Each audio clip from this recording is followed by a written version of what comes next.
अगर तुमने हमें एक छोटा सा भी थ्रेड देने की कोशिश करी तो हम जब तक तुम्हें कब्र तक नहीं पहुंचाएंगे ना सर, तब तक हम चैन से नहीं बैठेंगे।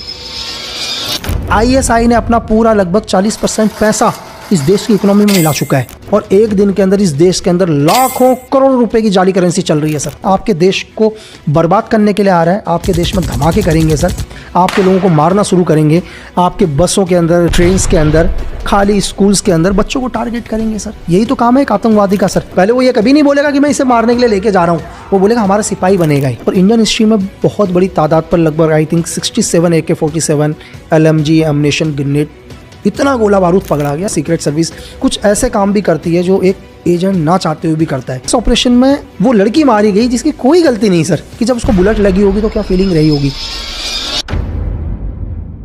अगर मैं वो डूज ऑन डॉन्स मान लेता तो शायद मैं आज यहाँ नहीं होता सर, मैं पॉडकास्ट करने नहीं आया होता यहाँ पर। आज हिंदुस्तान का सबसे बड़ा दुश्मन कौन है? कल अगर चाइना के साथ वॉर हुआ तो क्या हम रेडी हैं? Lifestyle, entertainment and everything in between. This is the Pinkvilla Podcast. Lucky भाई, द पिंकविला पॉडकास्ट में आपका स्वागत है एक और धमाकेदार पॉडकास्ट के लिए। बिल्कुल सर, थैंक यू। और ये पहला है जहाँ पर मैं दोबारा आ रहा हूँ सर, है ना? बिल्कुल फर्स्ट है अभी तक जी। जहाँ पर मैं दोबारा गया हूँ। जी जी, हमारा कनेक्शन है सर। नहीं बिल्कुल है ना? सर, बिल्कुल। सर, आपकी नई किताब आ रही है, उससे शुरुआत करते हैं। Raw hitman 2। सबसे पहले तो क्या किताब है, क्या कहानी है? और कहीं आपने कोई इंटरव्यू में ये भी कहा कि जो पहली किताब थी आप नहीं चाहते थे आपकी मम्मी रीड करें। बिल्कुल। क्यों कह रहे थे आप वो? सर एक्चुअली क्या है कि हर माँ को ये लगता है उसका बेटा, मतलब चाहे कुछ भी हो, मतलब उसके बेटे को तकलीफ नहीं होनी चाहिए। चाहे मतलब दुनिया की, शायद मुझे नहीं लगता कि दुनिया में कोई भी माँ ऐसी होगी जो कहे मेरा बेटा दुनिया का सक्सेस हो जाए, लेकिन सक्सेस के लिए दुनिया भर की तकलीफों से जाए, ऐसा दुनिया में कोई भी नहीं होगा।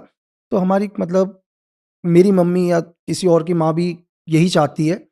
तो उस बुक में क्या है, आज तक बहुत सारी ऐसी चीज़ें लिखी हैं जो मैं चाहूँ, अगर मुझे लगता है यार कि यार मेरी माँ अगर पढ़े या उस पर जो भी फिल्म बने और मेरी माँ उसको देखे, तो मेरी माँ को ये तकलीफ नहीं होनी चाहिए यार कि मेरे बेटे ने यहाँ पहुँचने तक लाइफ में बहुत तकलीफें देखी हैं। तो अपने को पल भर की खुशी नहीं चाहिए सर, जो तकलीफ हमेशा देखी जाए। जी जी। क्या है सीक्वल, किस चीज़ के बारे में? सर इस जो रॉ हिटमैन 2 का जो ये सीक्वल आया अभी, पहले पर एक चैप्टर था, पहले पर एक जर्नी थी, एक पूरी जर्नी थी कि एक एजेंट लीमा की एक ट्रेनिंग होती है। ट्रेनिंग के बाद वो कैसे इंडिया आता है, कैसे इंडिया आने के बाद एक केस के अंदर उसको जेल के अंदर रखा जाता है, 11 अलग अलग जेलें शिफ्ट होती हैं, फिर वो बाहर निकलता है। तो वो एक चैप्टर पर कंप्लीट था।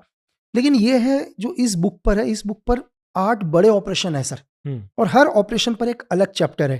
एक्चुअली में कि एक सीक्रेट सर्विस का एक